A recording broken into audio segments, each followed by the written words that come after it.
New York వెళ్ళానే, మంచి job, చాలా big firm, good salary, good cuts. అందుకు మా బాస్ గారిని కూడా కుక్క పిల్ల కూర్చోబెట్టాను. బట్ ఇన్ని చేసిన ఎందుకు నాకు అవి తృప్తిని ఇవ్వలేకపోయాయి. అందుకే అవన్నీ వదులుకొని నీకోసం వచ్చేసాను. అమ్మాయి వెళ్ళిపోయిన 2 నెలల్లో 40 పుస్తకాలు చదివాడు. 100కి పైగా మొక్కలు నాటాడు.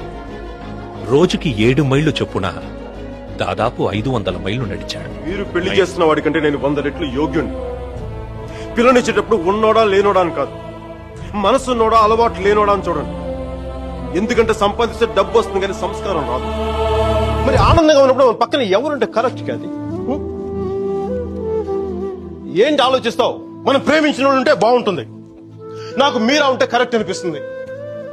పెదాల మీదకు నవ్వు వస్తుంది, కళ్ళలోకి వెలుగు వస్తుంది, గుండె తేలిగ్గా ఉంటుంది, బతకడానికే బలం వస్తుంది. నువ్వు వాడితో విడిపోయి సంవత్సరం దాటిపోయింది. Why are you doing this to me? కానీ మైక్ నన్ను ఒక్క క్షణం కూడా వదలలేదు. He's here. He's everywhere, Sudheer. ఆడపిల్లని కొట్టడం తప్పు. ఆ విషయం మీ అబ్బాయికి చెప్పకపోవడం ఇంకా పెద్ద తప్పు. కారణం లేని కోపం, గౌరవం లేని ఇష్టం, బాధ్యత లేని యవ్వనం, జ్ఞాపకం లేని వృద్ధాప్యం అనవసరం. అలాంటి వాడు ఉన్నా ఒకటి లేకపోయినా ఒకటి.